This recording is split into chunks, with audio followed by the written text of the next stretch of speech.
So, ano na, parang umabot na sa sukdulan yung Yes pagbibigay po. mo, Tyron, Opo, no? naubos na. Kumbaga, naubos na yung pasensya ko sa kanya kasi paulit-ulit na lang po eh.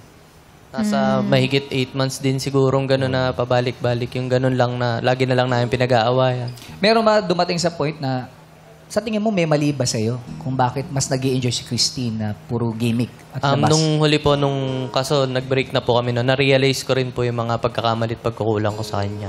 Kasi nung oras po na gusto niya ako makasama sa labas, is busy naman po ako sa online games ko noon. So siguro kaya rin siya naging busy sa tropa niya. Dahil kumbaga nung una ako yung busy, syempre naghanap siya ng kasama niyang barkada. Naghahanap siya ng atensyon. Opo.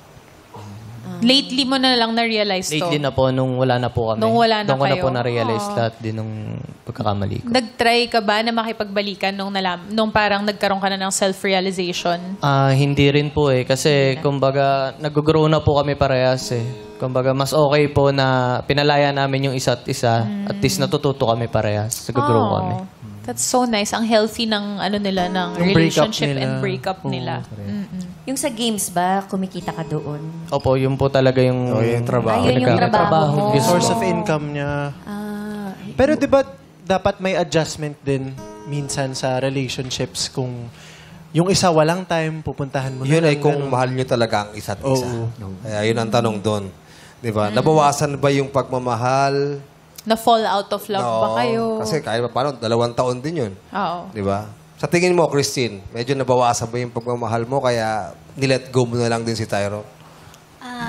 Sa akin, hindi naman po talaga. Ang inisip ko na lang po is siya na para sumaya po, or para ano niya na po yung gusto niya na, yung makakasama niya po lagi.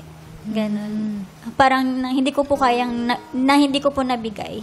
Na parang bigyan ko po siya ng chance na kung maano niya po yun sa iba. Mahanap niya sa iba, Opo. yung hinahanap niya. Nagparaya ano mga naging sila. realizations ninyo na wala naman kayong third party, sadyang magkakaiba lang talaga kayo ng hilig?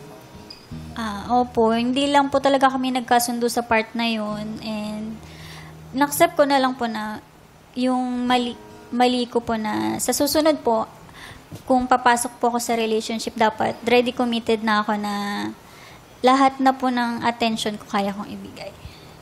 Subukan si Christine dito naman nakaupo. Yes, Oo.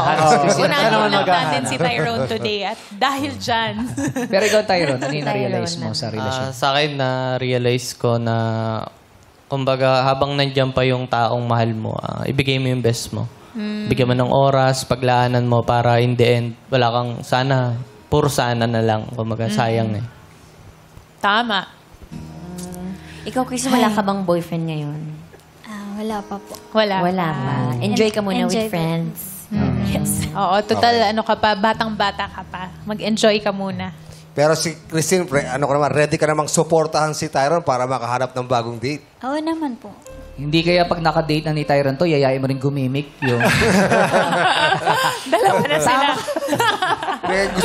Gusto ko rin itanong kay Tyron. Tyron, mayroon ka na bang oras para sa makakadate mo? Kasi Yes baka po, mamaya kasi busy ka. simula po nung nag-break nga kami, yun nga, lahat po nung pagkukulang at pagkakamali ko, yun po yung tinama ko tulad nung wala akong oras na may bigay.